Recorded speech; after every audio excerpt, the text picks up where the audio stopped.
Hello, true art believers, and welcome to today's installment of the Artist Interview Series. Today, I'll be talking with multimedia conceptual artist Philip Lawson, best known for a series called Weapons of Light that has gained him over 360,000 followers on Facebook. He's big time. His work is the inspiration for a piano concerto, Weapons of Light, composed by Letitia Hahn and Philip Hahn, and also was a subject of a feature-length documentary film directed by Leela Namvar. Before we start, please make sure to smash the subscribe button and hit that notifications bell.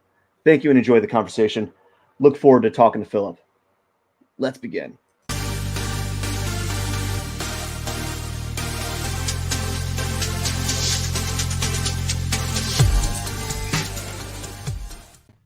Philip Lawson, how are you doing today, sir? I'm doing great. Thank you for having me on your show. You know, it's been a long time coming, a lot of back and forth, and I'm glad we were able to coordinate our times and get this finalized and initiated. Me too. Pleasure to be here, and I just erased the whole day so I could just hang out and get ready for this and chat with you. So it's been a great day so far. Did you meditate at all in preparation? Actually, yeah, I did, because as an artist, you start to get a lot of things zipping around your head, and I made sure I had some time that I could just kind of kick back and close my eyes for about 15 minutes and just kind of get focused. So yeah, I did a little meditation. What is meditation like for you? It's really more about me slowing down my thoughts. It's not so much like building a picture or doing, walking backwards down a staircase or counting or anything. It's just about it's like being in a river, and it's just all like running around, and I just let it start to just kind of ease off until I can get the landscape visualized in my head, and then I know that I'm starting to get solid. Do you feel that you're grabbing onto random thoughts when you're trying to release those from like stream of thoughts? Yeah, I'm trying not to grab onto them, but I certainly see things that zip by that I don't know. The mind is just so active on so many different levels. It's hard to separate things, but I'm mostly looking for that quiet place. Do you have a room that you perform this, or is it just a random spot? I got a couple spots that I like, and I always have like a handkerchief or something. I just kind of put it over my eyes and kick back, so I can just kind of like kick out the light and just breathe. So I almost always, I just lay down on the couch or on my bed and then put something over my face for a few minutes. Oh, and I set my alarm. So I don't have to worry about getting up. I'm like, you have this much time. You don't have to look at the phone, because the phone will tell you when your time is up, right? So I'm not thinking about, oh, I have to get up in 15 minutes or 20 minutes. I just set the alarm, I leave it, and I know that that's free time until that phone goes off. Philip, I got an icebreaker question for you. Sure. So I want to paint like a picture. Okay. So imagine you're just going to college. It's your freshman year, and you walk in to your English class. You walk in there, and your professor's standing there, and the professor has an assignment for you. And he says, I want you to write a paper about, so like, I want you to write a paper, but I want you to write a paper about like a possibility. So imagine if you received $25 million. Write a paper about that. What would you do with $25 million? What would you write about in that paper? Wow. That's a really good question, because usually the stumbling stone to any project is capital, right? Is monetary. The first thing I would do is meditate, so I don't get too excited, right? Start spending my money before I have the money.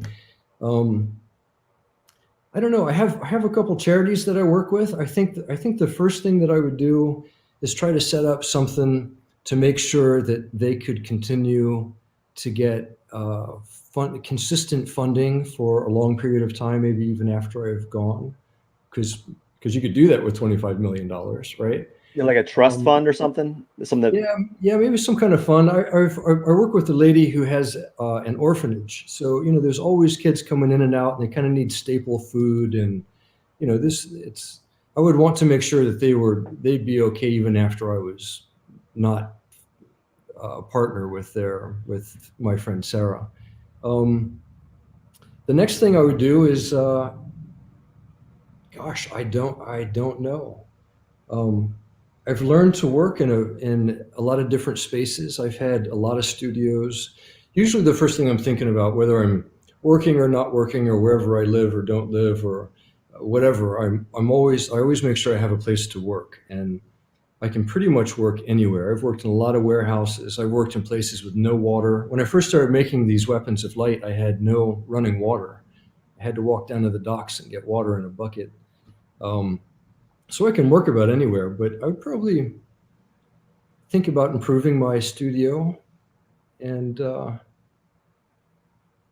probably altruistic stuff first, helping the people that I'm involved with and who I care about, and then building up the studio. I'd probably make some new molds, and I would just sink a little bit of money into stuff, right? I certainly couldn't use up that 25 million right away. How much money do you think you would have to have for like a trust fund? Do you know? You know what? I don't know anything about that stuff. Me either. I don't know anything about it, but I know that where these kids are, staple food is really inexpensive. So really, for the price of a really good meal in San Francisco, I can feed 20 kids and maybe 100 adults every month with staple food. Mm-hmm. So it doesn't cost a whole lot to do that. Especially if you think about paying for an apartment or paying for a really good meal, or there's meals you could go to that are $1,000 or something, and you'll leave hungry. So there's definitely better ways to spend the money. But have you ever bought a meal that costs $1,000? Oh, actually, you know what? I've been to some really good restaurants, and I've been to some 1, 2, and 3-star restaurants that are really amazing. I mean, I really love food, so anytime that I get to experience something like that, or someone invites me to a nice meal, I always go, and I enjoy every bite. I really do. I imagine if I were to have like a really high class meal, I probably wouldn't understand it enough to appreciate it fully. Especially if it's such a high price. If it was a high price point meal, mm-hmm. I would be thinking, I don't know how it's valued at this level, but I can see how it's valued at this level, but I can't taste the notes for me to understand what is really happening. So like it like escape me, Not that I'm saying I go to McDonald's. I don't go to McDonald's. I'm just saying my palate is not mature enough or clever enough or I guess I don't have a strong palate. I don't know what would be the phrase for that. You might underestimate yourself, because some of these things, even if they're just 2 or 3 bites, man, they're delicious. Like there's some seafood, some like uni and stuff like that I'd never really tasted, but boy, you taste it one time and it's like art. It's an embellishment for the mind, right? Yeah. I mean, it kind of adds another layer to what you know. And come to San Francisco, and I'll take you to the best place I know. How's that? That sounds good. I'll maybe in the future I'll take you up on that. Yeah. I want to know, how'd you get involved with the orphanage? Well, I had, I appreciate you asking. That's probably one of the most satisfying things that I'm involved with these days. I have a friend. Her name is Sarah, and she is in India, and we were friends on Facebook. And we just started writing back and forth. And I saw that she had a bunch of kids. And here in the U.S., we don't really have orphanages like we used to after World War One, and Hmm. we don't have kids running around like, well, we do, but the system is different. So here you have all sorts of other ways to take care of kids, but there, when you find a kid who really needs help, man, you get them and you give them some help, because kids lose everything. You don't If you're not looking after them, kids can lose everything, right? Yeah. So it's really important, that kind of shelter. And long story short, she was telling me that she had bought the land right next to her house, and they had hired an architect to design an orphanage, or kind of like a dorm for the kids, right? So they take out a loan, they get the land, they get the plans for the orphanage, they break ground, they start to bring in all the materials. And what happened, and this is how I got involved, is that the person that they were buying the land from decided, he saw all those materials on the land, and he told them that they had 10 days to pay off the loan, or he was going to confiscate the land. So I guess you can do stuff like that in India, right? So if he did that, he would also get all the materials. So I had an exhibition that weekend, and I'm talking to God. I'm like, I got to try to help these people out, right? Because this guy's Yeah. going to he'll steal everything. And I sold a painting, and it was exactly the price of the land. And I bought the land straight out and just gave it to her. Wow. So that's kind of how I got involved with that. And then they made a little sign and put my face on it, and then I'm like, well, now I'm in deep. So, you make a donation like that, and you're fully engaged, and it's been really wonderful watching these kids grow up, and even just in the last couple of years, some kids have gotten married, and um, you know, there's all the drama that happens in your house, but times 20 with kids, right? So it's been a very good thing. And how long have you been regularly donating to them? A couple of years now. Yeah. One thing before we continue, Philip, could you go onto your camera mic settings Hmm. and see if you can press Camera echo cancellation and see if that's on? audio. It is on. Echo Okay, cancellation. Hmm. because I was getting some reverb, and I just want to make sure that I'm not having that kind of echo each time I talk. You got Um, it. and okay, we're good. Um, so you're into tithing. Yeah, and as a Christian, growing up in a Christian tradition, I know that word, but I really like the I really like the Islamic idea of alms, Alms? alms, because if I see someone who's hungry, I don't want to go. I don't say to them, okay, you wait here. I'm going to go give the Red Cross some money, and they're going to feed you, Yeah. right? So Yeah. that's kind of how tithing is like I'm giving my money to or like if I belong to a church or something, I would want to help maintain the church, Yeah. and I'd probably go paint some walls or something, or whatever they need.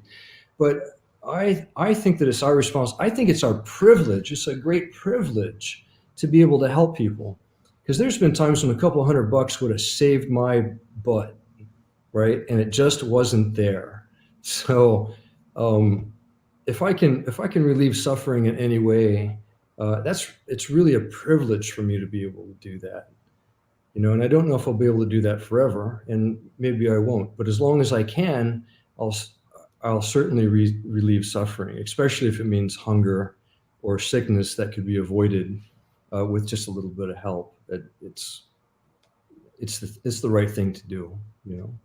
Do you have a time that you remember where you needed $200 or $100, and what was it pertaining to? Like, what was the consequence or the situation that you're in that Oh you yeah. needed that Well, money? in my 20s, I lived in Kansas City, and I lived in a basement apartment that wasn't even legal for them to rent. It was from the 40s. I think that the maintenance guy stayed there. So, and just had mattresses on the floor, and was going to work every day and trying to stay out of trouble and trying to have a regular life. And um, it was just so ridiculously hard sometimes that I can see how people would get angry, and I can see how people would uh, compromise themselves to get the things that they need. But I've always been a man of principle, and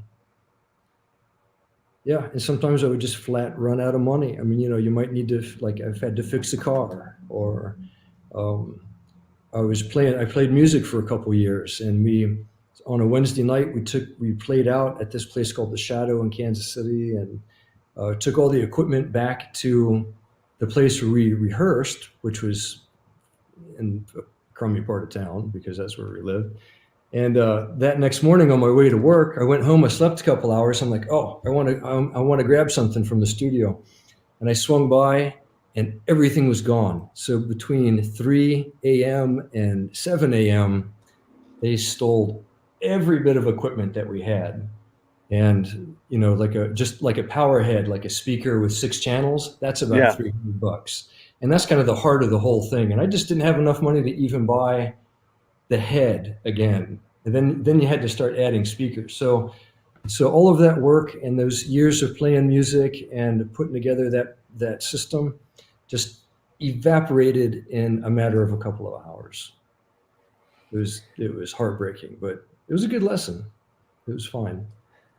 Since we started talking about, your younger years, could you like talk about your where you grew up? What was it like? Sure. I grew up in East Tennessee, and it's a beautiful country. And uh, when I was born, there was about 3 billion people on the planet. Right now, there's like 8 billion people. So I think there's just well, and there's a lot less media, less people, more country. I think that people were kind of looking after each other. I could leave the house early and go fishing, or my grandfather always had gardens, and if I was walking down to the fishing hole or to the lake or something, I saw him working, I would just drop my stuff and go pull weeds with him, hang out with him. And so it was pretty peaceful. It was pretty nice. Those are the very early years. There's a lot of freedom, and beautiful country. And then, of course, we all start to grow up and things change, and you go off to school or whatever, and uh, things can change. But my formative years were those first 10 years were pretty nice, pretty idyllic. When were you introduced to art? I always loved art. I always loved uh, jewelry and painting and engraved things. My grandfather was a hunter, and he had these beautiful rifles, and just to hold them and look at them, see how they were made.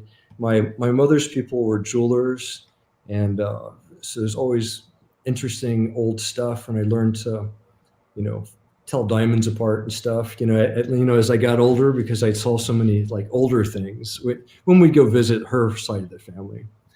Um, my grandfather, Victor, coolest guy in the world, when I was 6, gave me 3 cassette tapes. And one was Pink Floyd, Dark Side of the Moon. The other one was Three Dog Night. And the best one that really clicked me into rock and roll was a pink cassette tape called Led Zeppelin 2.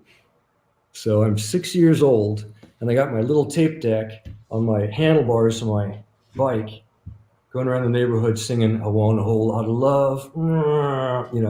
So I think that anytime I saw that kind of creativity that had that kind of energy, uh, I recognized it, whether it was in music or in painting or in art. And then later, I found it in literature. I found it in Joseph Conrad, and I found it in William Burroughs. And there's a kind of creativity that sometimes people possess creativity, and sometimes people are possessed by creativity. And and you can always see that in the people who are possessed by it, because they're always making extraordinary things that they may not even realize how extraordinary these things are. So I knew there was something really special going on at a very early age. And what point were you creating things for yourself? What kind of things were you doing as a child that translated to your adulthood? Well, my mom is wonder. She's a wonderful woman. I talk to her all the time. She's a lovely person, and she always liked to paint. So when I was a kid, 2 or 3, she would just put paint in front of me. So I was painting years before I was even like trying to learn how to write. Yeah. I was, and I would paint like this is a controller for a window, but like these flat stones you find in a creek that are kind of smooth. So I was always like painting on those and turning them into owls and bugs and things like that, and making Christmas ornaments. I made a Christmas lizard one year. I don't know why, Christmas, they had kids, a Christmas lizard. And we still have it. It still hangs on the Christmas tree. So pretty early on, I was making stuff. What was college life like for you? College life? Yeah. College was great. So I went to college twice, and the two experiences were really different. The first time that I went was undergraduate, and I went to the Ringling School of Fine Art in Florida, which was one of the best art schools. I think it is still one of the best art schools. Definitely, Yeah. always in the top 10. And I was kind of a despondent, isolated kid, and like didn't really, was kind of moving around, and I wasn't real engaged, but I was thoroughly engaged with art. And I asked my art teacher, her name is Annette Loy from Jeff City, Tennessee. And she says, well, what about college? I'm like, oh, college, well, I don't know. And I had a bunch of lawyers in the family and like professional people, and it seemed too much. Like it just seemed too like I'm not cut out for that. And she's like, but what about art school? And I really didn't know anything about it. And I applied to a bunch of schools, and I got in, and it was actually just the best thing that could have possibly happened to me. They taught me all the different mediums. I had figure painting for 3 years, 3 times a week, 3 hours at a time. So that's a lot of figure painting, of figure drawing, right? But when you draw like that, you really learn how to draw.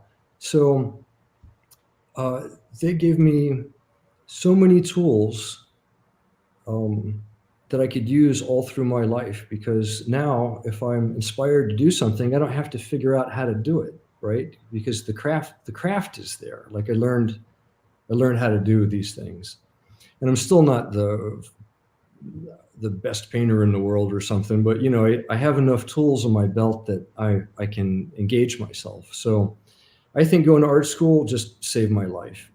It taught me a language I didn't even know about. I had no idea it was there, and it's only grown since then. And then the second time that I went to graduate school, and I was a little bit older than most of the people there, and I was one of the only guys who was there because they're all therapists, right? So Yeah. I'm like 30 something, and I had already been living in Kansas City in my apartment with the mattresses on the floor and like living that kind of life, right? And then all of a sudden I'm around these really beautiful, young, kind of upper middle class girls who had these great telephones, knew how to type and work and do all their, and they were totally at ease in that academic environment. And I really wasn't. But part of what I was studying was art therapy, psychology. So I loved psychology. I loved the theory. And so that was engaging. All the technical stuff was a little intimidating. I didn't know how to type. I never had a computer. It was a big crash course in a bunch of stuff. But the therapeutic part of art that I learned about at Notre Dame de Namur University was really wonderful, and it added again a whole new layer of something that I had an inkling about, but I didn't have names for, and I didn't know how it fit into theory or into the healing arts, and uh, graduate school was really tough, but again, it had something that offered me that was unexpected, and again improved my life. And I think that I've incorporated all of those ideas into the artwork that I'm doing now. I couldn't have done it without that level, without those ideas. I don't want to say with that level of education, because you don't need that kind of education. But without being exposed to the ideas, I wouldn't have been able to expand the way that I've expanded. Could you talk more about how we don't need that type of education or that education? What do you mean Um, by that? that's a really tricky thing. I think education is great. It's really important, especially if you're going to do something that where you need to get licensed. You need to go to like an accredited school, things like that. But people prove to us all the time that when you have a real love or desire to learn something, you don't necessarily have to go write a thesis about it. Because you can find people who are doing it, and a lot of people grow by doing it. you know Yeah. so if you uh, some of the best advice I ever got when I was a kid was from a guy named Jenkins, who had his son was my best friend in art school, and he was one of those TV painter guys. Okay, we're going to paint it's kind of like there was a bunch of those guys, and they had uh, paints and brushes with their names on it. They were doing a bunch of licensing stuff. And we were all out to dinner, and I was like, oh, I got to get into this and do this, and da da da da da. And he's like, just stop. I said, what? And he says, look, if you're a painter, paint. If you're a musician, play music. If you're a poet, write poetry. Don't worry about anything else. If that's what you do, just do it with all your heart. And that was really good advice, because you can add to your knowledge with education, but then if you don't apply it, you don't get anywhere with it. You can apply those principles and not have any education and grow a lot. Or if you can do both and put them both together, then you have a double-edged sword, right? So there's no rules about this stuff. It's just whether you do it or you don't do it. I think that's really what it comes down to. I find it really interesting, like with education nowadays. Like I would often hear from professors, art professors, with uh, what they thought the best way to like teach students, and some would say flat out like, what was it, like apprenticeships?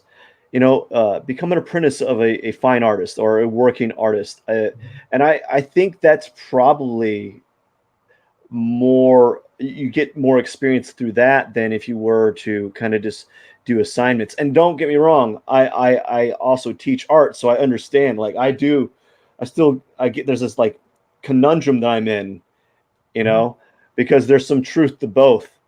And but I do believe that, like, if you're truly passionate about it, you'd probably apprentice, become an apprentice or intern at either a design firm or a place, or a under a tutelage of an artist or a painter or a craftsman of sorts, Mhm. and do like the grunt work for this person, but also get experience that you normally wouldn't get in a classroom environment. Yeah, I think I like that. I actually have my great grandfather's apprenticeship contract, and it's like, he'll live here, and he's not going to get paid anything the first year. We'll make sure he has shoes and food, and then the next year he earns a little bit, and then it lays out the whole thing. And I think that's a really good way to learn. And I think that, especially in the world where there were craftsmen, right? Like silver, like engravers and stonemasons and all, there were craftsmen out there, and it took a lot to learn how to do this stuff. So I think that the apprenticeship idea is wonderful. I agree with it 100%. I probably would have been very happy to had been an apprentice and just gotten busy and learned that way. I think that would be a very effective way to do it. And also with especially now, with the internet and the access to unlimited information, if you want to learn a trade or a craft, people are giving the information away for free. And if you're serious about it, all you got to do is learn how to manage your time and learn how to actually dedicate yourself to it. You know, Right. I think sometimes with the one of the like the flaws of school is like, because you're paying for it and it's coming out of your pocket, quote unquote, right? Mhm. That you're going to be more motivated to do the work because there's a a fiscal element to it, like it's costing money. But Right. I found that that's not always the case, even in really expensive universities. Mhm. That's not always the case, right? They'll pay the student will pay the money, the tuition, and then do just enough to get that paper, and then end up light years behind some of their colleagues because they didn't put in those hours. You Right. know, Right. Yeah, it comes down to the individual because there's people out there with no education who are just busting it all day long, right? I mean, either you do it or you don't do it. Um, I think that the problem with the internet is that um, there's too many things to look at, right? yeah, I mean, the problem with creativity is about making decisions. It's not about coming up with stuff, yeah. right? Because you need to make decisions, and I purposely limit myself so I can explore certain things more, and I can talk about those boundaries more because I put them to use in my creative process. But I think what happens is, what was that guy's name? Heidegger. Heidegger, a philosopher, and there's a story about Heidegger's ass, not his ass, but his donkey, right? Heidegger's donkey, Heidegger's ass.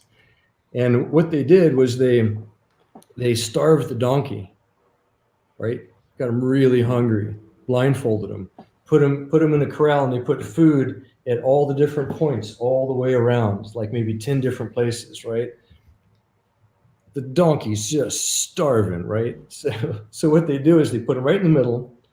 They take off the blindfold and they make sure that he sees where all the food is.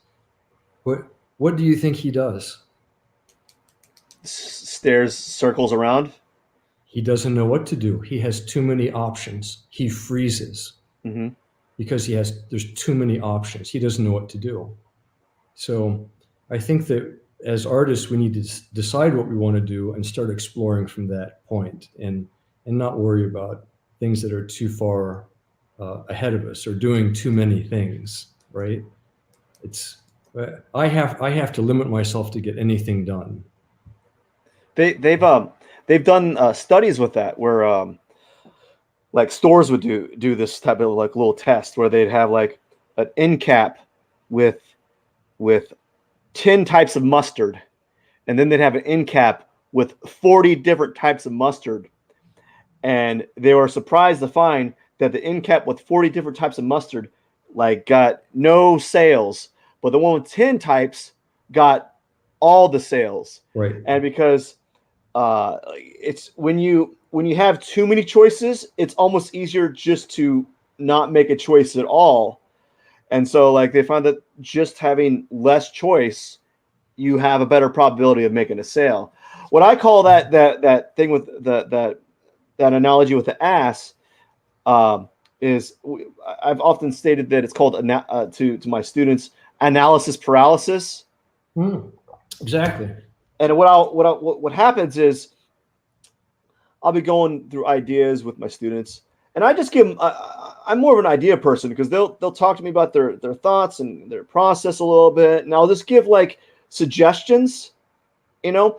But the problem is they take my suggestions as like law, And I'm saying like this might be one like this is okay. Say your my ideas are roots, and I'm going one route or one pathway of a route, and there's a million routes. Right. You know, I'm going one way based on my experiences, and I might go 4 or 5 different ways, but based on my experiences, and I might give an illustration to demonstrate that, and then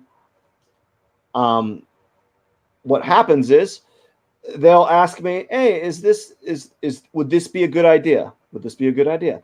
And I'm like, "Well, this is right now. It's just an idea. There's nothing. There's nothing on paper. There's nothing resolved for me to give you to say this is a good idea or if it's a bad idea because there's nothing there, right? We're talking about like it's in the ether. We're talking about hypotheticals." Right, right, right. And they're stuck before they put the pen to paper. Is that what you're saying? Like they're unable to explore because there's too many options, right? They've given themselves too many options. They don't have any. Um, they don't want to even explore any avenue that they're any thought process that they have because it's just I don't know if it's overwhelming or I often say this the fear of failure like there's this worry that they're going to mess up and Right, right. and but like the growth is through the failing like you don't know what you're doing wrong until you do it wrong but like I don't think our society puts enough positive things on failure. I mean, it's great to fail. It's because you're trying stuff, right? And then sometimes you find answers to things that you're not even looking for the answer, and you find a way to do something just by experimenting.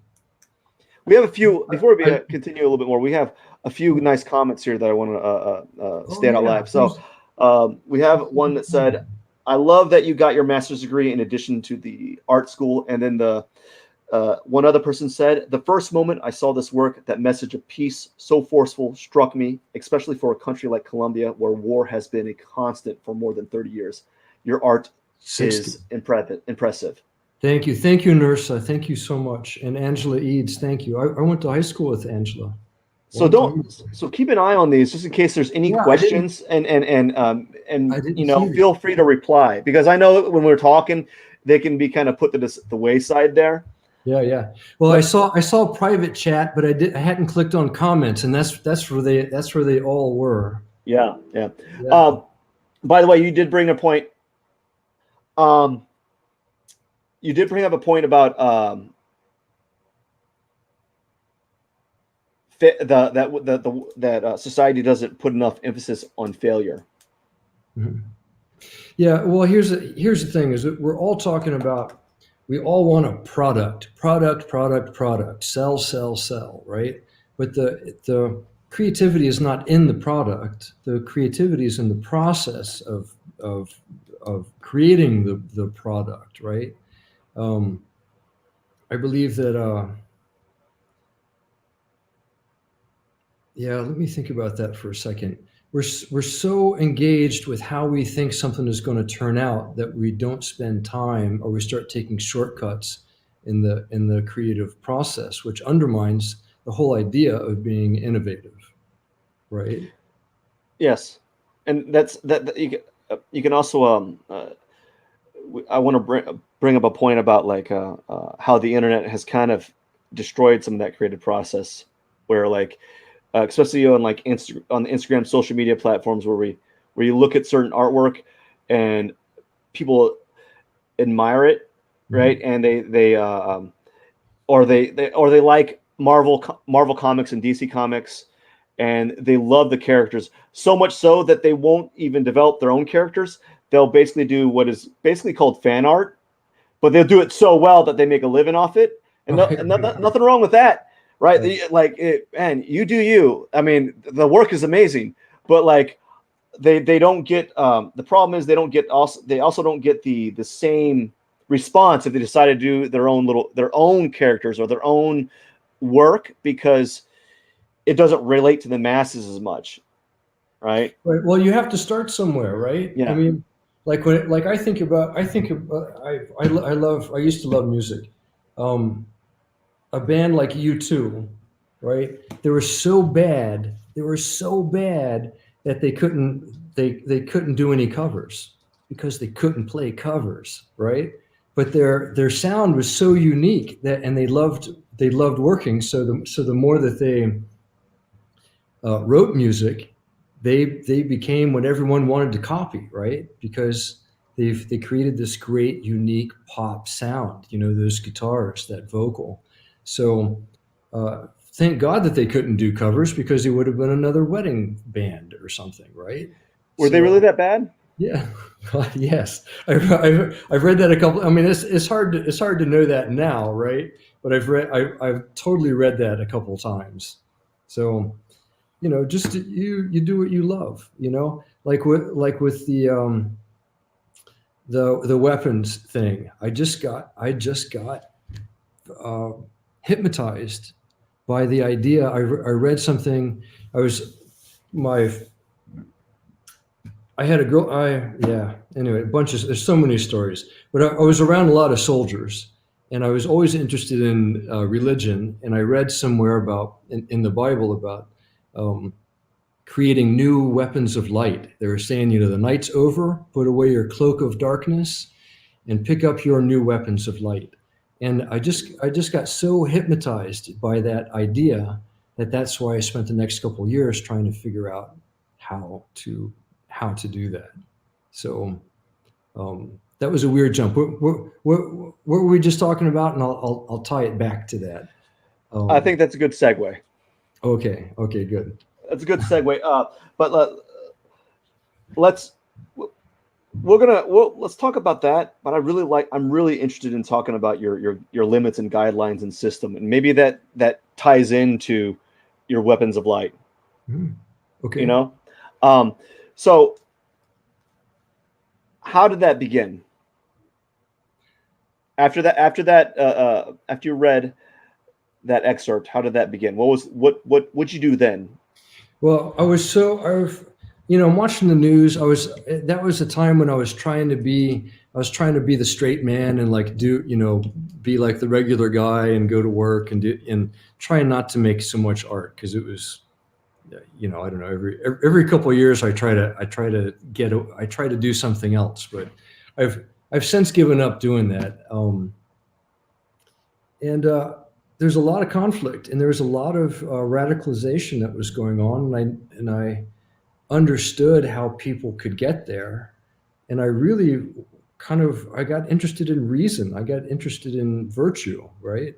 Like there's some things that are right and wrong in all cultures, and I really think that if a man is taught how to think, he can make decisions on his own. He doesn't need someone else to tell him uh, what he should do. He Yeah. should, you know, we should know in ourselves. We should be rugged enough and secure enough in our in our belief systems that that we can make decisions on our own, even if they're tough decisions. So the weapons of light was really about transformation because you know, if the gun is an indiscriminate killing tool, right? It's indiscriminate, but to transform it into something that's clear and light, you know, light or enlightenment. I was trying to put in these enlightenment ideas also: light, enlightenment, transparency, transformation. Um, that I just got obsessed with trying, like, how do I make a completely clear AK-47? And I failed a lot for a couple of years. And still, I was painting and having fun and doing other things and some audio video stuff. But my main obsession was how do I make it clear? Because then at least people would ask if, you know, they would say, well, why do you do this? And then I could say, you know, then I could talk about it. So it kind of opens up the door to discussion. In art school, I had a teacher say, he said, if you make something and it's pretty, if that's, he says, there's nothing wrong with making pretty things, but things that are just made to be pretty that you hang on the wall, that's wallpaper, right? You're not, there's, you can tell when there's some innovation or there's something that's challenging going on. So that, you know, that's art. So um, yeah, that's kind of how I got to it. And then I just started to experiment until I got to something that worked. What was your first failure like when you were making those pieces? Like Yeah. what was the catastrophe? It was like just like terrible. Like, oh my gosh, I got a lot of work ahead of me. Oh yeah. Oh, listen. Even just this last week, because someone bumped into a sculpture and it broke. It just busted into a million Oh, wow. pieces. Yeah, and I kept trying to pour another piece, and the resin wasn't setting up. So I get all my glasses and my gloves and be mixing stuff and pouring it, and I'm waiting, and I wait a day to do it, and then I open it up, and just all this crummy, smelly, caustic resin just drips. It just goes all over the place, and I spent a whole afternoon just cleaning up, maybe 8 or 10 ounces, just a little bit that I had poured was enough to occupy the entire day. It's terrible. So usually it had to do with learning materials that I didn't know anything about. I didn't know anything about resin. I didn't know anything about making molds, but I got help along the way with that, and so yeah. What's the process about with making molds? What do you have to do?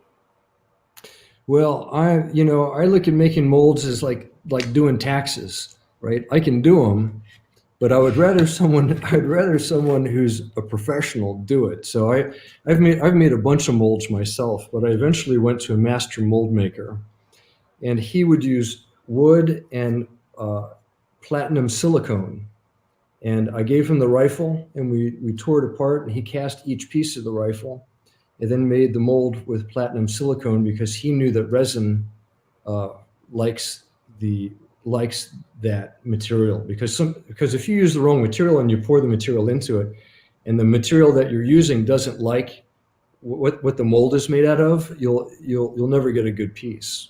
It'll try to escape the surface, or it'll like shrink weird ways or something. So it took a long time to figure out how to like what material to make that mold out of.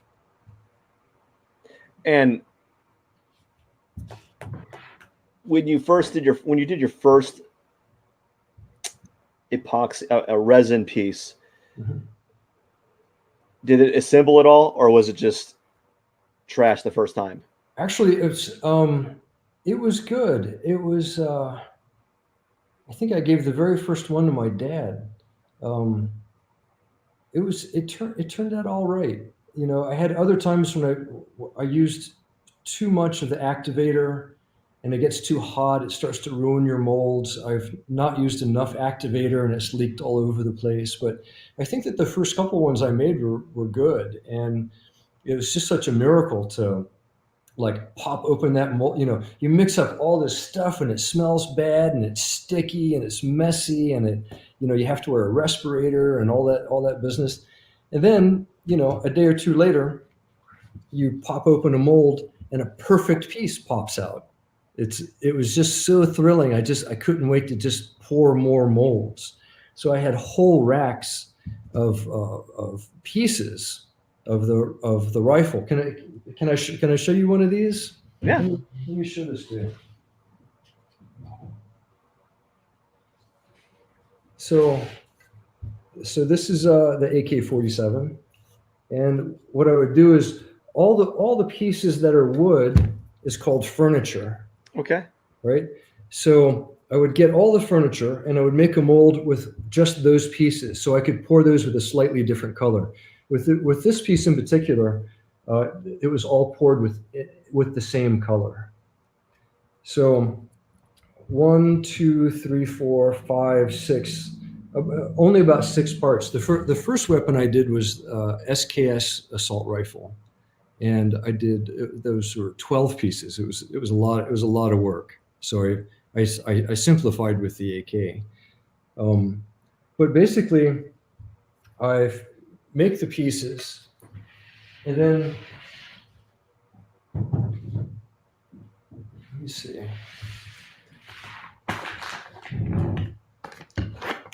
Here's some furniture. Let me see if I can get this out here.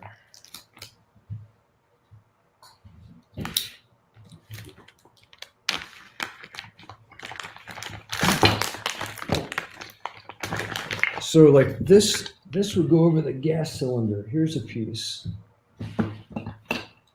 So here's two pieces that are put together, and then here's some furniture, and then I just reassemble it like you would on the rifle, right?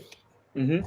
So I'm basically just remaking the rifle, and then I glue it together with resin, so it's all made out of the same material. Because if I used a different glue, if it got warm or got cold, it would expand and contract and eventually crack and it would fall apart. So I glue it together with the same material that I make it out of, and then essentially it's one piece of resin. So that should help with its longevity, unless you knock it off a stand like I did last. And then it breaks. And then it breaks. But actually, it breaks pretty nicely too. You know, it's cool. I mean, you know, these nice breaks. You know, so it's all a game. It's all a game. It's. Do you? In some of the photos, they're lit. Are you drilling a hole inside them and putting like an LED light or something in there? Yeah, I was working with some performance artists in France, and I offered them one. I said, you know, I've been watching you guys, and you know, could you use something like this? Could I give you something like this? And they're like, wow, that would be amazing. So I started to put that together for them, and then I got the idea of putting lights in them, and I basically used little LED lights, and I would drill holes in strategic points. I would inlay all the wire, and I put a little on-off switch just under the clip in the front, so you could turn it on, and then the piece would light up. But that took 6 pieces. I destroyed 6 pieces of sculpture before I made 2 of them that worked for them, that worked perfectly. Oh wow! And then like there's a lot of intrinsic time just in making those 6 pieces. Yeah, it was a good 6 or 8 months of me pouring pieces and ruining them.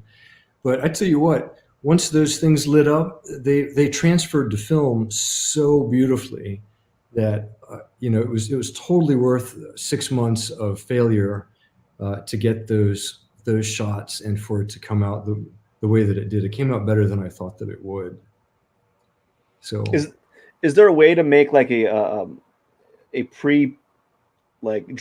pre-drilled handle with like that you can automatically stick an LED light in there, or have the like to pour the resin in on top of an LED light, maybe like a little, like I'm thinking like maybe like a little glass ball that has a screw on it, mm-hmm. that you that's inside, that you can if the LED light breaks, you can always replace it by rescrewing a new one in there. Has that ever been like an idea that you've been pondering? Yeah, but you know what? The LED lights last so long that what I decided to do is I just fill them. I'll drill my holes, I'll put in the lights, and then I'll cut a groove. You know, like I'll cut a groove in the piece so I can lay the wire in, and then push the wire down into it so you don't see it sticking up, right? Mm-hmm. And then I just encase the whole piece with it, and you know, if there's an LED in there, I'll just pour the resin right on top of it, and it seals it in there. Oh wow! And really, that's not much trouble, because if you wanted to change that light, you could just cut it out. You know, you could just get a drill and drill around it and break it out and replace it, and then pour more resin in it. But I doubt anybody would want to do that. But we'll, you know.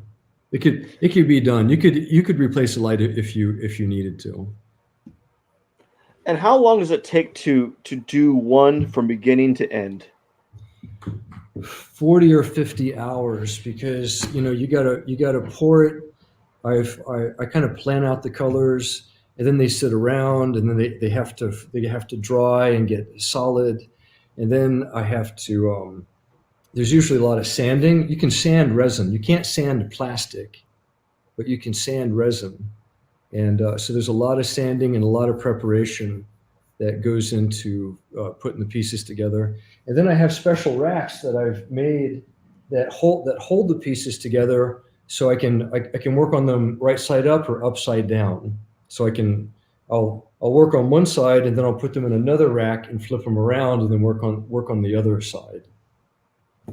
So 40 or 50 hours, is that all labor, or is that the wait between, like when they're actually drying? Yeah, I would know that's a good 30 hours is like hands-on, pouring, repouring, mixing, then mixing little amounts, and then like trying to tape up gaps and pour just a little bit of resin in to like glue something together, and sometimes it all leaks out. It's just a very messy, long process. But that's also part of the conceptual part of it, because not only is it about transformation and about virtue and enlightenment and all of these things, it's also a commentary that, God knows how many AK-47s get cranked out every single day, thousands of them. It takes me a week to make one, and in a week you could arm a militia in a week. You could probably make 20,000 AK-47s. And you only make one. And I make one. Has there been any thoughts on how to streamline it even faster, or is there no way? You could make injection molds. Those are about 20 to 50 grand a piece to make an injection mold. Ooh. Right. So it's I could do that, but then they would all be perfect also. Okay. Right? And I don't necessarily want them perfect. Right now I have almost 30 of them in my possession, and maybe 20 of them are out there in the world and people have collected them. But, mostly the idea is not so much about selling the product, it's selling the idea, right? So people see that Facebook page, or they see the documentary, or they hear the piano concerto, and it opens up discussions about peace. And that's really what I'm looking at. If I had to, I might have to hire some assistants if I wanted to make a bunch of these all the time. But about 50 of them is a pretty good body of work, and I could make more if I want to. But the beautiful thing about that series is that this Persian filmmaker loved the idea and wanted to tell the story, and she made a documentary. And after she made the documentary, I remember my stepfather and my sister saw it, and they said to me, "Man, we never understood what you were doing until we watched this documentary." So sometimes it takes a third person to come in and kind of explain what's going on and present it. And then it moved into, so it became the documentary. And then Letitia Hahn and her father, the German pianist, saw the documentary, and she contacted me and says, "I want to do a peace project with you," because at the time the world was going crazy with extremism and all, and just how we just treat people badly, right? It's about peace. It's about how we get along better together. So I think that's an attractive thing to explore. So after it turned into a movie, and it turned into the piano concerto. Oh, and Philip Hahn, her little brother, wrote a beautiful Weapons of Light Fantasia, 8 minutes, gorgeous piece of music. So it kind of evolved, which gave me a chance to kind of put it away, because it kind of like grew out of my hands, right? So the idea is out there. There's some around if people wanted to buy some. They're around.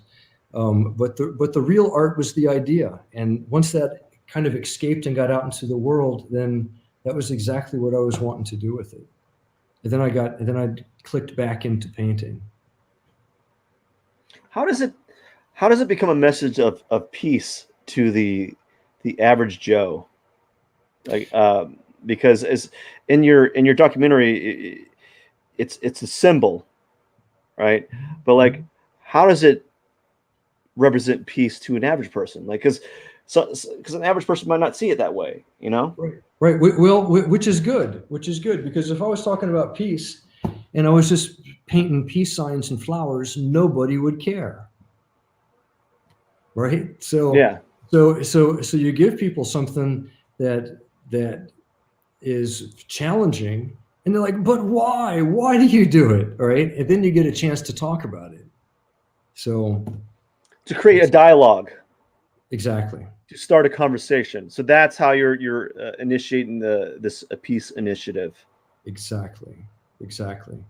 And the quote that I got, I'm not proselytizing or saying, read the Bible or something, because I don't think God has a religion, but that text said to us, or said to me, I read it, and it says, the night is almost over, so it's time to put away your cloak of darkness and pick up your new weapons of light, which to me meant the virtues or tools, peaceful tools, light tools that you would use in the light, right?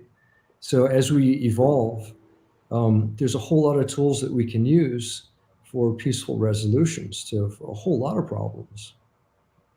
So so it came from a quote that was directly talking about being a better person, and that was the challenge for me.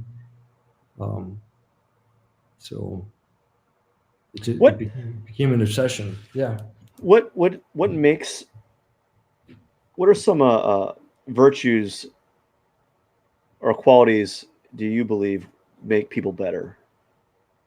Well, I think that all of the, I could give you a huge list of them, and you can look them up. There's like 7 cardinal virtues, and there's a million other virtues. But I think that, and here's the point too, is that I'm not teaching anybody anything that they don't already know, right? We know it's not a good idea to go killing people or sleeping with your neighbor's wife or stealing things that isn't your, we know what's good and bad in our hearts. We do. Most of us do. I think maybe some people don't, but most of us do. So it's really just kind of reminding people that they can be free. They can be free from hate. They can make their own decisions. That in their heart they know what's right or what's wrong, because who's watching? You're watching, right? If you have any kind of consciousness, if it's the problem with society now, I think, this postmodernist kind of society, is that we think that if we can do something and get away with it, that it's okay. Well, it's not. It's not. Yeah. I mean, for me, it's not, right? Because I need a set of principles to work with that I can trust and that I won't betray, and that I won't secretly betray in myself. Like, oh, I just won't look at that right now, or right. So I think the principle is a good thing, and that's why I do it. But here to answer your question, temperance. And temperance is just to slow down enough to go, am I indulging too much in this, or am I about to go off on somebody? If I don't have temperance, if I don't have just that couple seconds where I can keep my mouth shut, because I usually get in trouble in just the first couple, like someone says something and I flash back at them, right? So if I can just be quiet for a minute and think about, well, what does this person mean, or what are they saying, or are they really attacking me? They're not really attacking me. They're just making a statement, right? I don't have to make it personal. So temperance for me is the most important virtue, because I can step back and just be quiet for a minute and see what's going on, and then I get a much better idea. Then I don't have to apologize for being a jerk later, right? Yeah. So I think that temperance is good. You have 3 drinks. Should I have a 4th? Absolutely. and there's times to do that, right? But sometimes you need to go. I think I had enough already, and you know, I'll save that for my summer vacation or something. You see a fifth one, you're like, why not? Exactly. No, I agree. I think in like today's environment, um, people are so quick to take things personal, you know, and it's hard to like have a conversation. Like it's really hard to have a conversation and to make statements that are supposed to be in your mind, possibly neutral, or they're not really they're benign. You know, they're just a statement. It's not a proclamation it's not aggressive in nature. But I think uh, uh, people in have become kind of like really pardon the pun, because you have weapons of light, trigger happy with it, right? Right, right. Right? They're really like they take something and take it to the farthest avenue of what it could be, and not really take like as just a statement, you know? I think that people are really egocentric, right? I mean, everything everything that happens in the world has come through these eyes for me, and these ears and this note, you know. So it's I have I don't have a very expansive view of what the world is. Like I have to interpret a lot of information all the time, right? Yeah.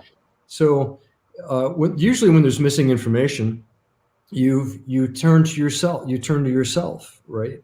So you hear something, you don't know what the context is, and you're like, oh, that so and so, like he's insulting. I just got backhanded. You know what? Next time I see him, I'm going to give him a piece of my blah blah blah. And it just kind of escalates, Yeah.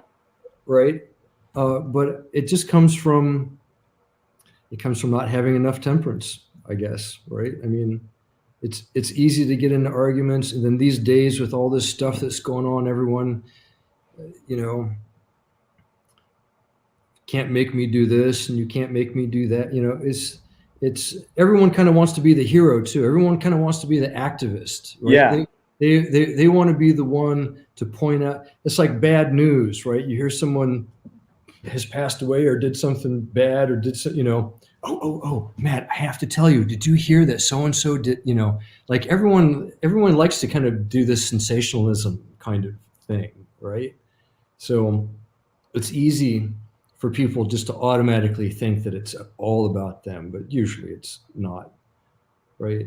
I mean, I've just listening has helped me so much in my life, and probably getting to the age that I am now has helped a lot, because I wasn't so temperate when I was 25 or even 35. I was still kind of a hothead, right?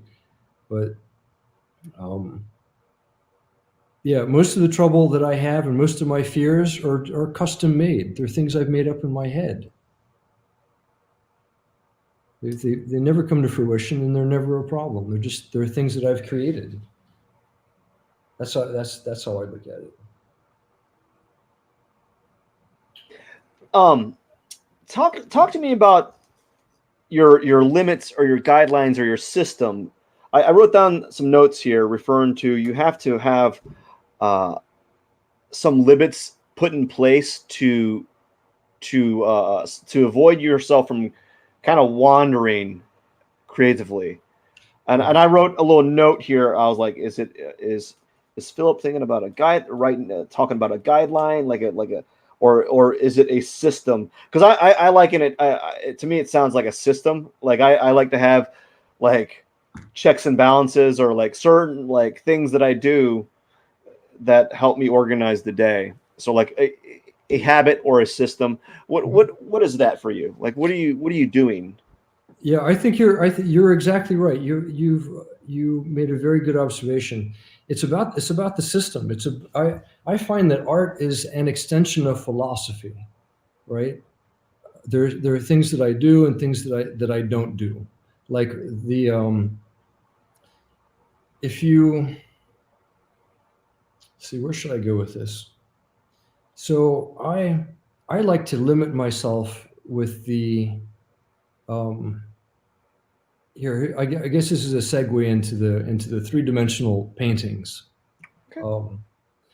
I like to limit myself with the materials and the size. Like I'll start with a frame, and then I'll back the frame. So it's kind of like a theater set, right? Okay, so this is the size of my theater, right?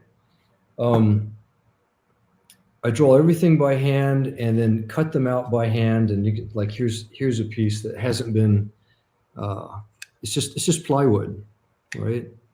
And if you cut them out, they're rough. They got to all be sanded and stuff. And um, I find that the way that I make the art kind of develops my visual language, right? Like I don't want to start putting Coke cans in it. I don't want to start using relief pieces. I don't want to use carvings. I'm using cutout pieces of a certain width in a certain size container. And then from there, I can do all kinds of things, right?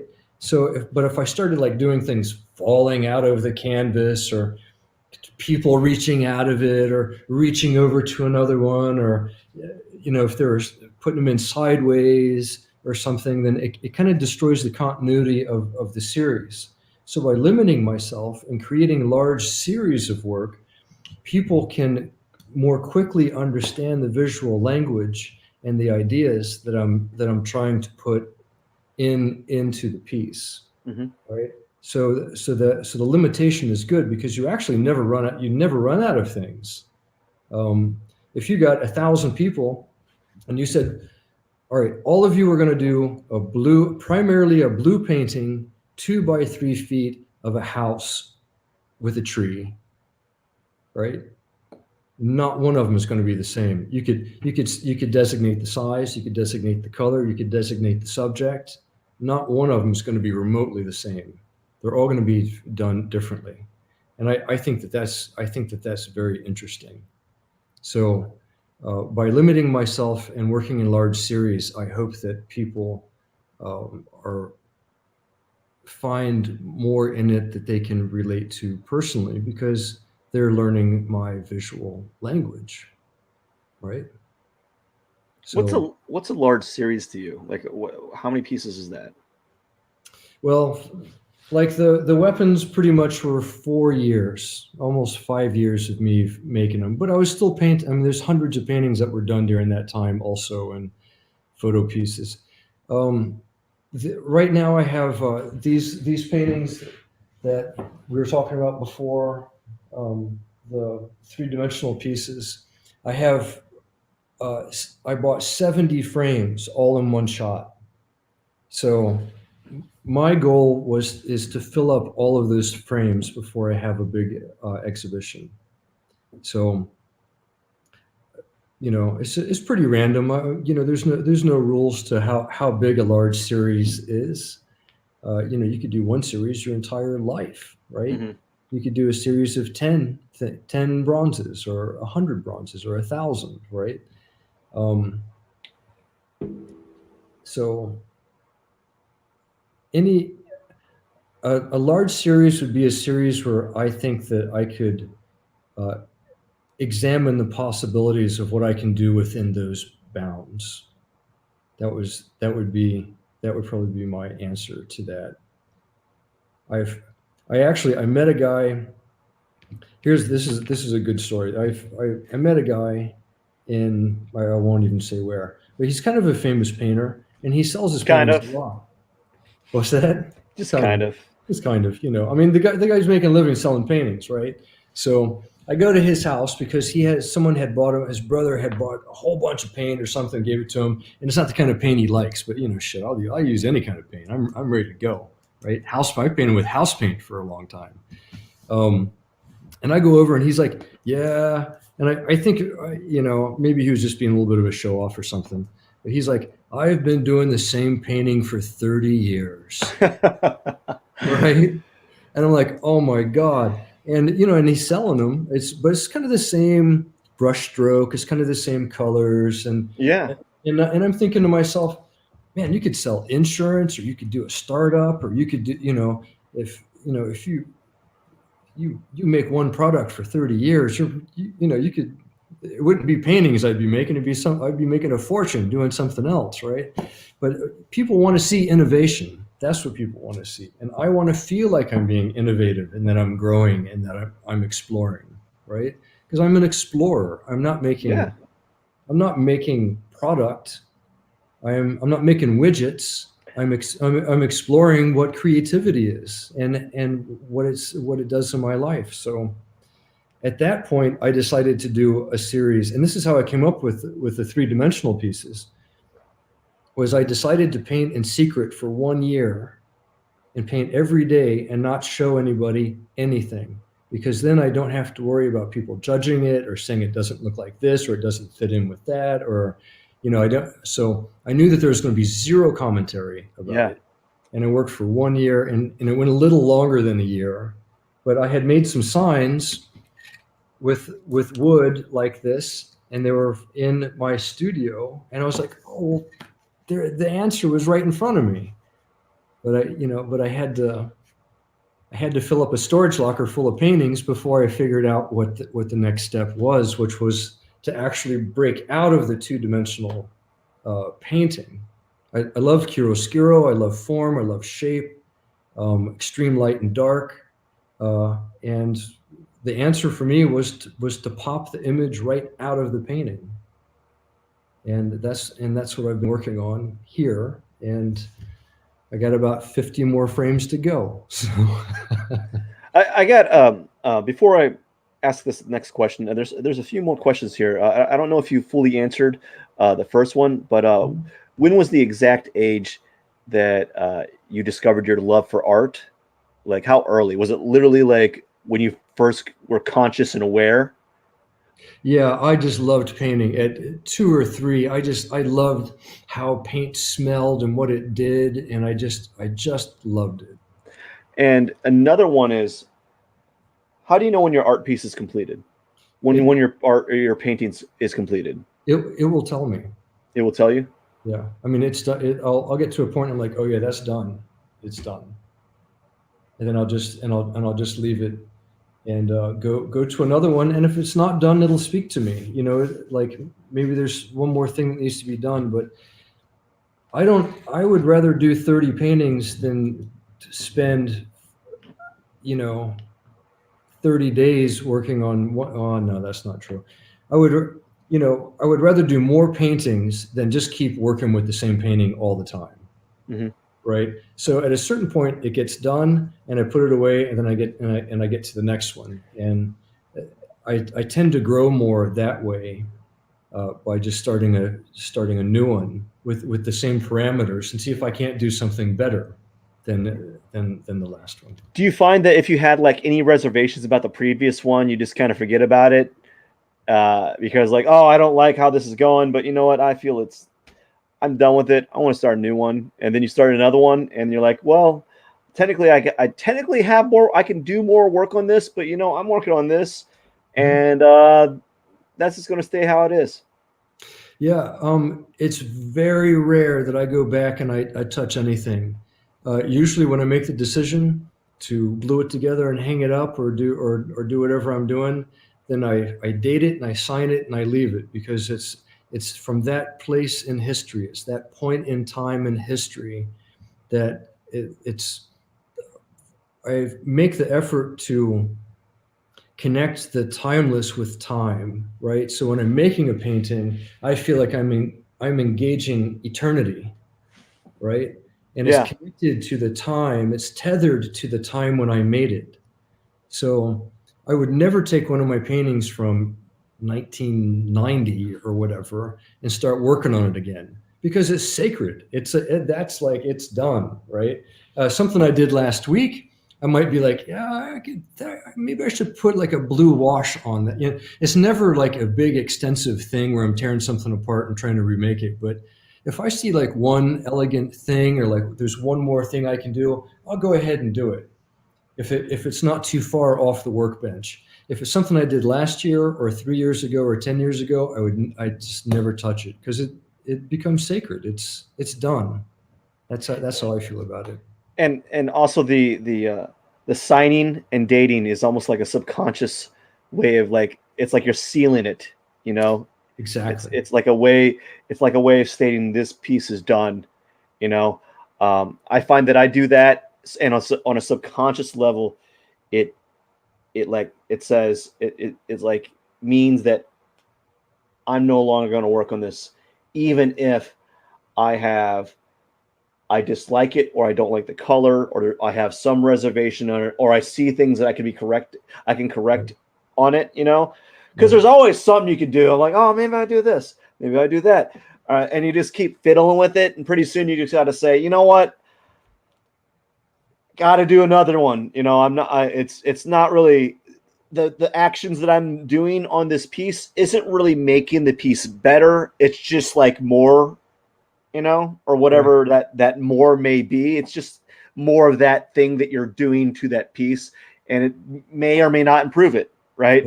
Right. Um, and I there's something about that sealing it and calling the quits on it. And another thing that you mentioned, doing the same painting for 30 years. I've talked about this for a while. Um, you know how like some artists kind of inadvertently like typecast themselves into one genre of art Right. and they can't get out of it, you Right. know, because they're a lot of them are they're kind of tethered to that income that's coming from that because they have a certain like certain genre collectors or certain uh, uh, area consumers that only want you to make that and you don't and you're too afraid to pursue anything new. Right. And there I always found that fascinating because I'm always doing something different.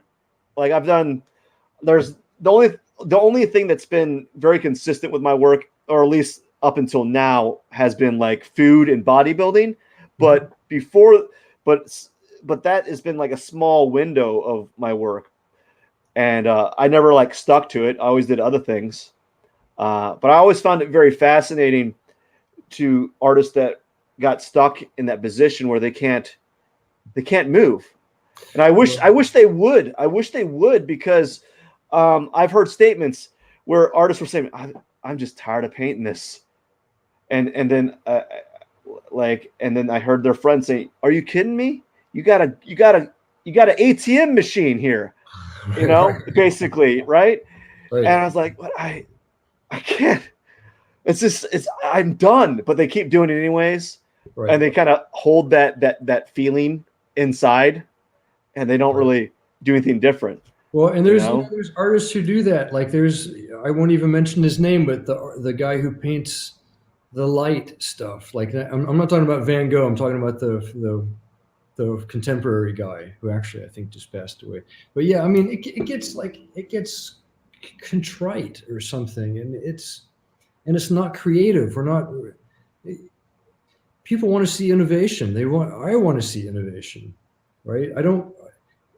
Some people will turn into a parody of themselves because they're afraid to change, and that's a really tragic place to be because that's the end of creativity because you're not creating anything anymore. You're just trying to bake a different cake with the same ingredients all the time. It's Yeah, you know you're a victim of your own art system.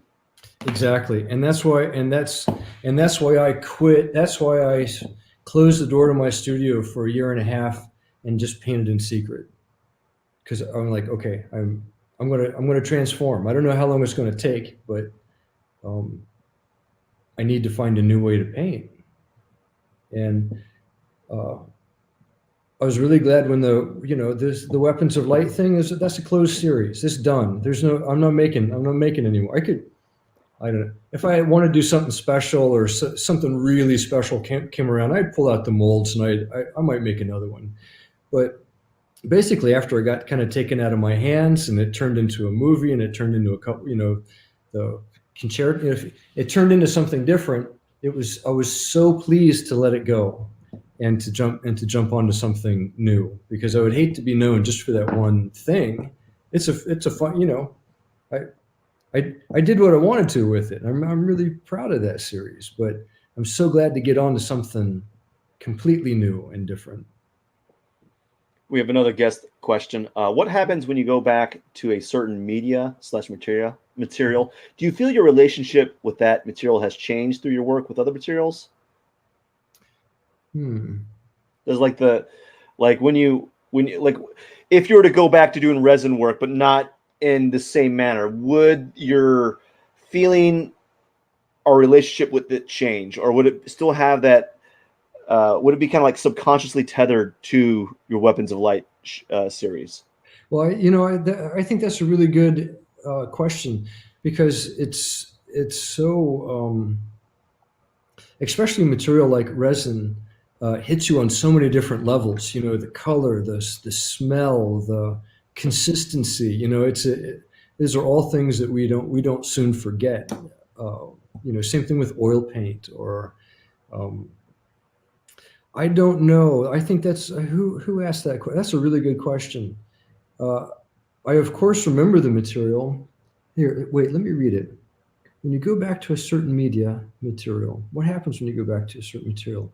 Do you feel that your relationship with that material has changed through your work with other materials? Um, I'm, yeah, I don't think it's changed too much. I don't think my relationship with it has changed, but I think I'm always, oh yeah, because I've changed. Yeah, of course. I mean, I'm changing all the time. Um, I think that I'm always looking for new ways to use these materials. I've, I, like painting for me. I'm just not a traditional painter, and I worked with people who are neurologically a lot different than you and I, like people with Down syndrome and head injuries, and special kinds of people. And children too. I've worked with a lot of children doing art therapy, stuff like that in schools. So I like markers and color sticks, and uh, I use materials like that on the wood. Like this isn't fine oil paint, right? This is this is marker on plywood with color sticks. These are the cheapest materials in the world. You can get these at the hardware store. So whatever material I use, I just kind of jump in with it, and I'll use it in different things. Some stuff works on canvas, some stuff works on wood, some stuff works on resin. It just kind of depends on the material that you're working with. But to have the knowledge of what those materials do is always nice, because sometimes I'm like, oh, I got that enamel paint downstairs. Like that's what I need for these black. So I have a whole arsenal of mediums to use. I'm always anxious to use something new, but I of course have those old reliables, right? Because I know exactly what acrylic will do, or exactly what color sticks will do, or exactly what pastels will do, and resin, and so on. So yeah, good question. Good question. How do you structure your week to work on your craft as an artist?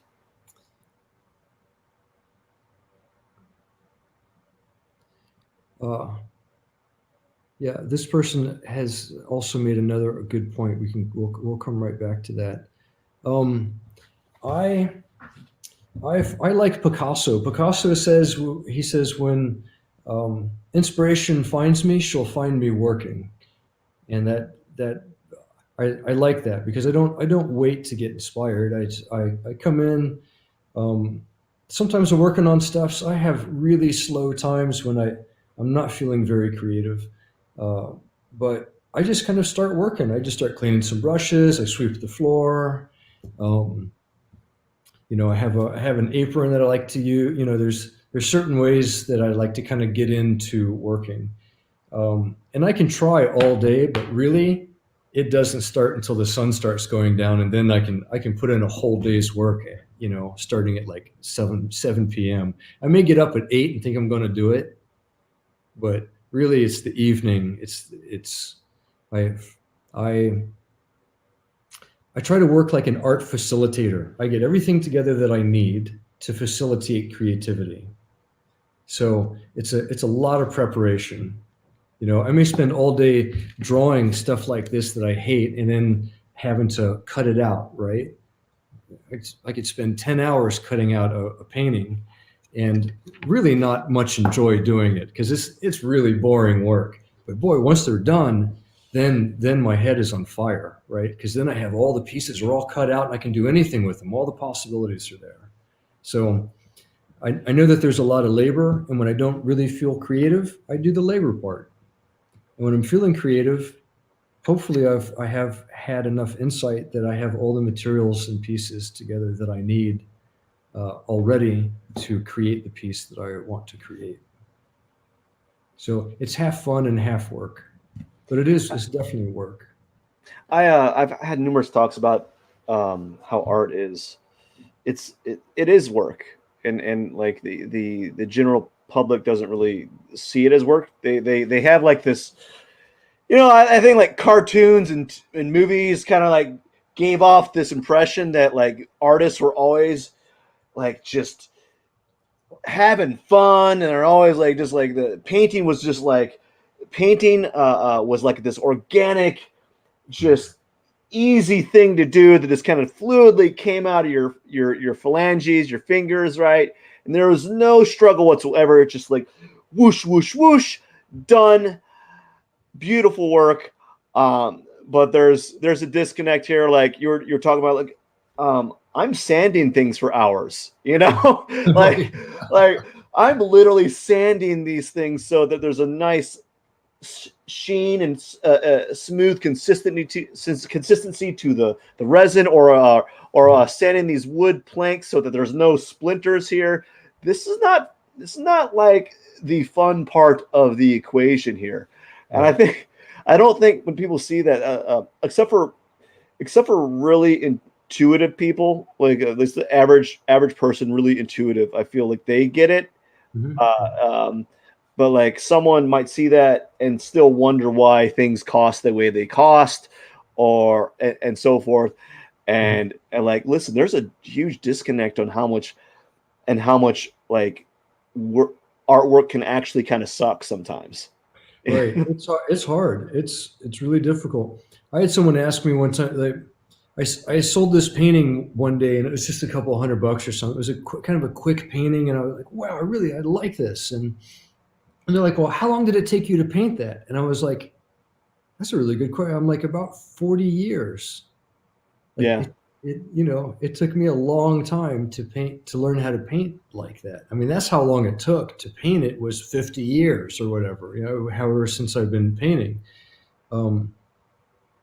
So yeah, Matt, I think also people, even if they don't understand how something is put together, I think when you look at something that's really labor intensive, there's some energy in it. There's like people go, oh yeah, there's someone put a lot of energy into this, right? So,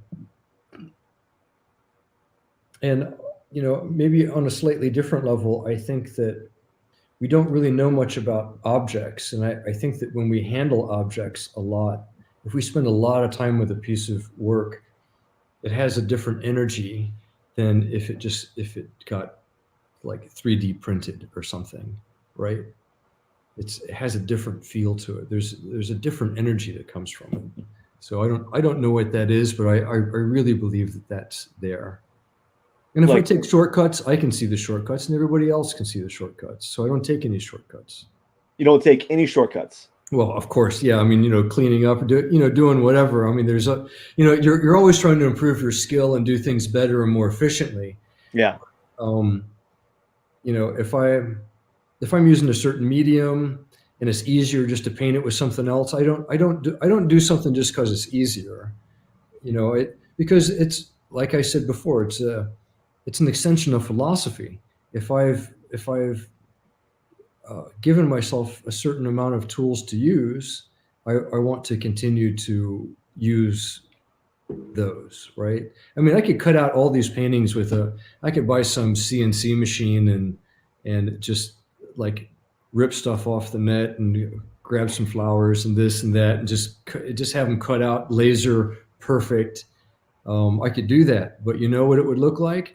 It would look like the coasters that I bought at World Bazaar or whatever, right? I mean, that's what they would look like. And I'm not interested in making stuff like that. What if you just do that and you purposely take apart and you like hit it a little bit, so there's some like actual deformities of sorts, like, oh, now it looks like I made it by hand just a little bit, it's perfectly scratch it up in certain areas. Right. Well, you know, that's funny. That's wabi sabi, right? That's am I saying that right? Is that what that is? Ikiban, almost perfect. I had a professor in school. He went to Japan to study ceramics. He was a ceramicist, and they gave him a chunk of clay, and that's what he had for a year.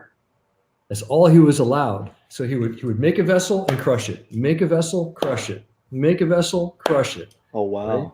And then so after he knew how to make the perfect vessel, then the professor comes around and goes, sticks his finger in it and says, "Now it's beautiful."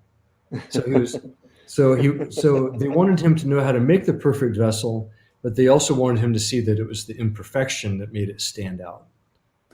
So that's what that reminded me of. For a whole year, he would use one piece of clay. Yeah, one clump of clay. That was what he had, because they just wanted him to make vessels every day, all the time, you know, and take care of that clay. So he really knew what that clay was about. That's like an internship. Do you think that would still be? Do you think any schools still do that? I don't know if students would put up with that kind of stuff. Yeah, because I was thinking to myself, man, I think you're right. I think it lasts for one class. Like, I think after one class, they would fail to see the value in it, but like, I think there's something to be said to be able to do something over and over again, and have the same result consistently. I think that is a very good skill to have. Students would cancel that teacher. They probably would. Yes, they probably would. Yeah, they're like, because they would say like, oh, I can do this on my own, but you wouldn't do it on your own. Right. I understand enough. I've made a couple pots on the wheel. I get it. But you kind of don't, right? I mean, if you handle something for a year, you really know what it's about. You would be. That'd make you an expert, wouldn't it? Like, and isn't that what you want to be? I mean, because when I make art, I want it to add to my perfection and knowledge. I don't want it to be. I mean, the artwork that I made, like that rifle, was not made by accident. I didn't like accidentally make that one day. Oh, this is good, right? I mean, it was a lot of preparation to get to the point to even pour the first piece. It was ridiculous. But and did you do any study piece pours? No. I started with the SKS assault rifle, which was just because I had one, and I used some 2-part plastics, like, you know, just two, like half and half mix kind of stuff. And they were pretty fun, and they actually smelled like those toy soldiers. It was that kind of plastic, you know, like little plastic soldier guys, you know. It was just like that. It's the same stuff, but I couldn't get it clear, and I was wanting. It had to have something to do with light, right? So I'm creating the thing, and I started engraving them. And I'm like, well, they're, you know, so I can engrave imagery on it, but I'm like, yeah, but that's not that's not what I was going for. Yeah. I was trying to create the weapon of light. And how do you do that? So, um, yeah, so there was a lot of steps to step up to the right stuff, you know. And there's something to be said about just practicing, you know, and learning it, even the most basics of things, uh, like that. Working on what was it? Just like a bowl or a pot or a cup. What was it? Yeah, who knows? I mean, I Just don't even, thinking, it could have been the late 60s when he was there, 70s or something, you know, it was a long time ago, but yeah. Well, you know, hey, if you were a professional basketball player, what would you be doing? All day long. You'd be shooting hoops all day long. You'd be doing it with your right hand, with your left hand. You'd be doing it with yes, one eye closed. You'd be doing it from behind, right? That's because that's kind of your job. You want to be the very best at that. So when that ball hits your hands, you can just sling it down there, and you're probably going to hit it. it's automatic. Right, or the baseball player, right? So when you're standing there with the bat, someone throws a pitch. If you think about it, you missed it, right? If you stop to think about what you're doing, it's done. It's got to be a habit. It has to be intuitive. Yeah. Yeah. Yeah. And I think that's a good analogy. I think maybe I'll have to explain that to classes in the future. You know, Larry Bird, a little story where there's a little like I heard something where what he would do before, well, when he was in high school, before he got on the bus, I think he must have got up really early to do this. He would do 500 free throws every morning before he went to school. You know, and apparently I don't know sports, but according to this guy who was talking about Larry Bird, he wasn't known for his incredible feats of agility, but he was really good at shooting on demand. Right. You know, and he wasn't a pretty athlete. Like when he moved, it was awkward. According apparently, I don't know. I didn't watch sports. Right. But even guys like you and I who don't watch sports, we know who Larry Bird is. Yeah, yeah, Right. And that's why we know who he is. That's why we know who Van Gogh is, because he did 400 paintings the last year of his life. He was painting a painting a day. That's how we know who that guy is. yeah, There's a lot of guys like him out there. If there was only 300 paintings of his, we'd never have ever heard of him. yeah. Right. And yeah, there's something to be said about repetition and how it builds up your skill level. And I think I wish you could I wish there was more of that in today's world. I feel like you ever heard of TikTok? So of course, yeah, yeah. Well, it's basically 15 seconds is how long the videos used to be when they first started. They've gotten longer, Mhm. but like it was 15 seconds to get your attention, and people will scroll through that till you see 15-second shorts over and over again for hours because it's like that's the like limit of our attention, like our attention these days, and people that are able to harness the power of patience and repetition and just doing like hard work are going to be very, it's going to be very apparent, you know. Yeah. um I saw, you know, I saw a frightening thing on, I guess it was, I don't know what social media it was, but it had the grandfather and they're like, oh, what did you do when you were a kid? And he's like, oh man, we had gardens and we go fishing and we had so much fun and we're outside all day long. And then they asked the dad, like the parent, like the kid's son, you know, the dad, what did you do? Oh man, we had bicycles, we shot basketball, we ran around the block, we had skateboards. And then they ask his kid and it's like, oh, I spent like 8 hours a day sometimes playing games, man. I love these, you know, they're sitting inside all day long. mhm. Right? If the electricity went off, they would go crazy. Do you know the game Fortnite? I don't know that game. It's like one of the most popular video games in the world. I don't know if it is the most popular, but I think it's like definitely in the top 5. Mhm. So like I don't know how like the actual facts, but like on average on a weekend, Fortnite is played cumulatively from the entire population of the world, like 20 million hours. Wow. It's like 4,000 years of life or something like that. It's something long, a lot. Like if, I did the math. I think it was something like literally 4,000 years of life just gone in a weekend on Fortnite. Yeah. And here's the other thing. It's actually so we stream on Twitch, right? We're streaming on Twitch right now, which is basically a gaming platform that Mhm. it's known for streaming video games. Mhm. So that's where people watch people play video games. Mhm. Actually, so there's people playing Fortnite for 20 million hours a weekend, but there's actually more people watching it Passively. passively. So Wow. like it's actually like 25 million hours is actually spent a weekend of people watching other people play Fortnite.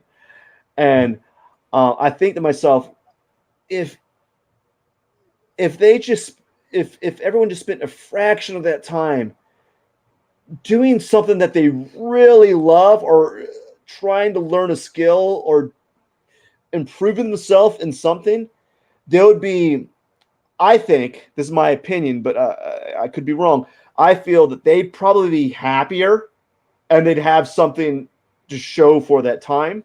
Yeah. Um, because a lot of people that play those games, there's not really much to show. Like I've been there, I played those games, and the only thing to show is kind of like digital swag. Like you have skins, like you can look a certain way, and people spend a lot of time uh, uh, uh, on those games so they can get cooler stuff, you know, and so they can look cool while they're playing, right? But really, there's nothing you can really do to it. You can't take that. You can't print. Well, maybe in the future you might be able to print it out on a 3D printer, but you can't really own that. It's just like it's on a screen, Right. right? Right. And it's on your like in it's data. It's just it's megabits or gigabytes or however many how much data it is for the one of those pieces of information. Someone wants to watch you while you're doing your art. Maybe you Well, can see some of his work. You can see how he creates one of his guns, one of his resin guns, in on his YouTube channel. There's a documentary that shows some of the process there. So that was quite interesting. yeah, yeah. Yeah, that's nice. Yeah, that's it's a meditative thing. It's like making art is it's meditation. It's like prayer. I don't get I don't have loud music going. I don't drink while I'm doing it. Like I don't, I, I really get, we were talking about meditation earlier, talking about meditation.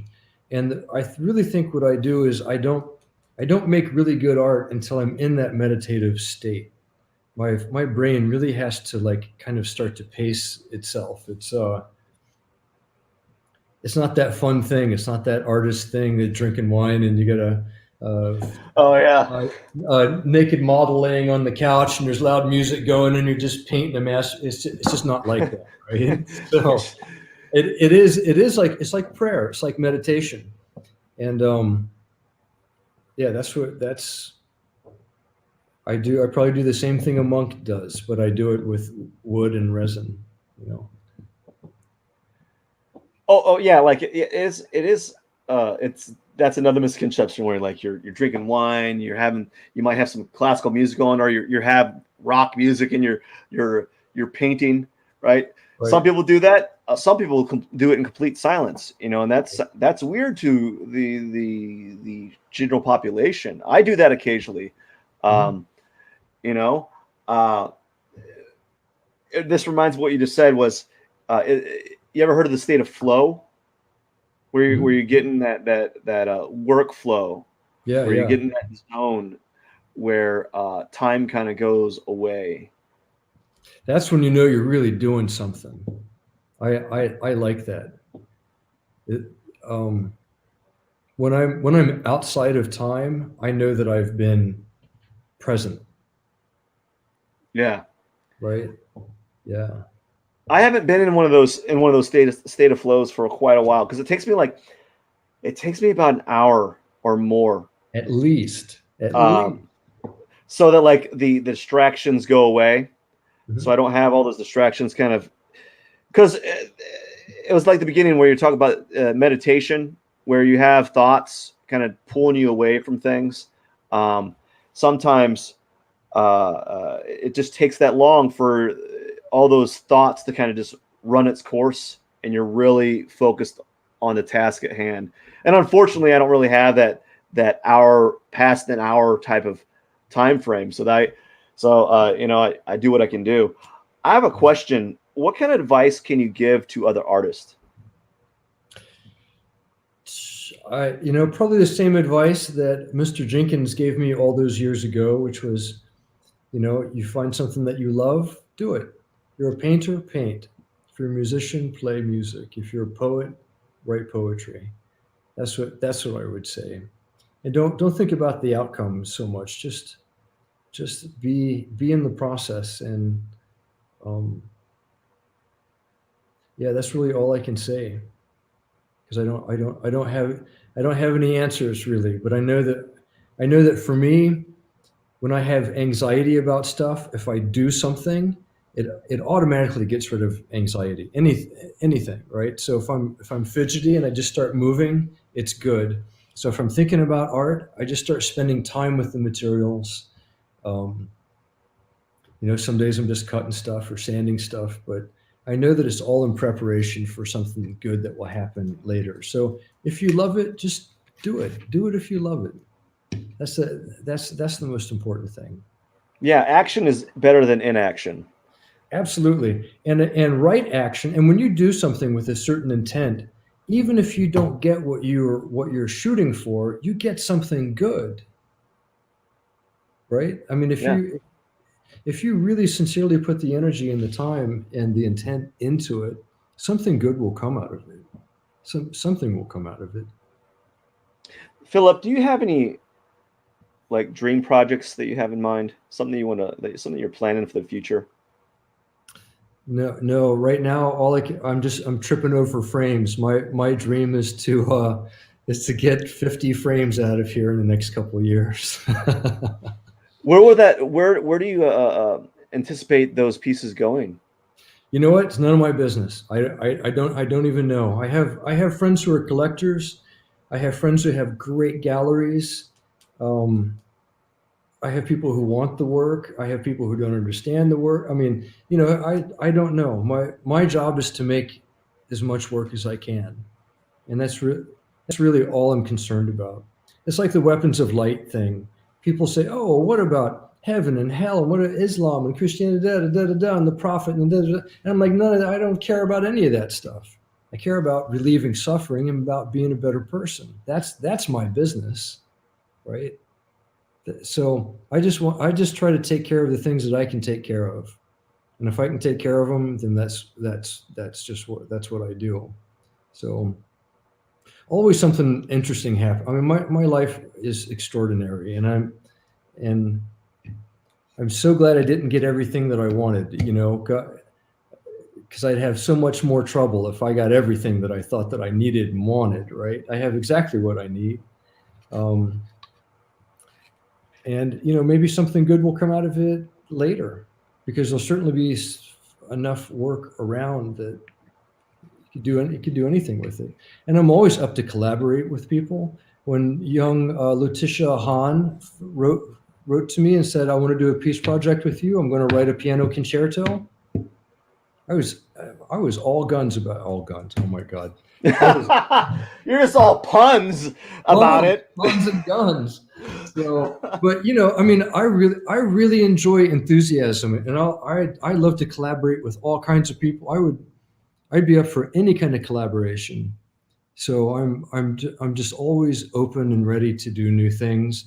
And I got two or three things that I do on my own that I love to do, like the three-dimensional paintings. Um, So there's plenty of stuff to keep me busy, but someone like you says, "Hey, you want to do an interview?" I'm in, right? I mean, you even inspired me to redo my website. So, in preparation for this, I got to improve my world a little more because I wanted something good to show you and to show the people who might be watching this video. Philip, I just want to say thank you for having this conversation with me. How would you like people to remember this? How would you summarize this interview, this conversation that we had? Gosh, that's a really good question, Matt. First of all, let me thank you for having me on. I really it was really enjoyable. I really enjoyed chatting with you.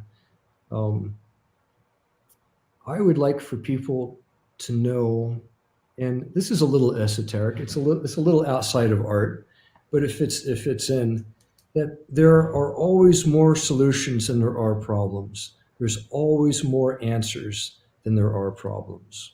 There's usually 3 or 4 solutions to everything. And in life, I often get stuck and I think there's only one way to do it, but there's usually a lot of different ways to get things done. And if you want to make art, I'm a very mediocre painter. That's why I make sculpture that looks like painting, right? I mean, that's why I'm doing this, right? Because I have skills in certain areas, and there's other areas I don't have such great skill in. So if you want to do something, you can do it. There's always a way to get it done. If you can envision it, there's always a way to get it done. That's what I'd like for people to know.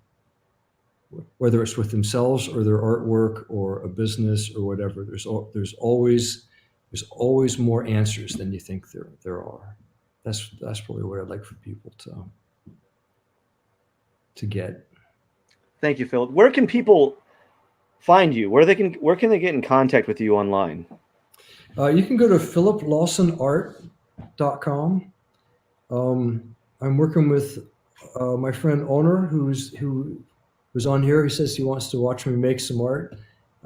He's helped me put up these websites, and there should be a connection to like information, in the description.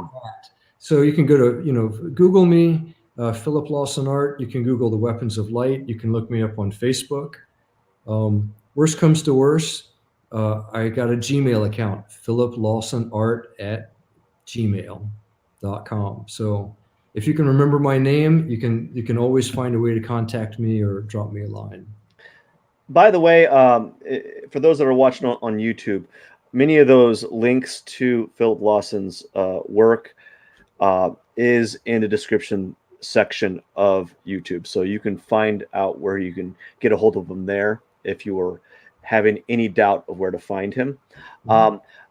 Also, I want to say thank you so much, everyone that watched. Really do appreciate it. I'm very appreciative and thankful that there was a lot of commentary, a lot of questions. There was a lot of dialogue, and that was new. I like that. I like having that. And not often do you get a ton of questions for the artist. And that was really nice to see. If you like this type of content, if you like artist interviews, I have artist interviews weekly, bi-weekly, very frequently, and I also do live art streams every day. So if you like this type of content, please subscribe for more.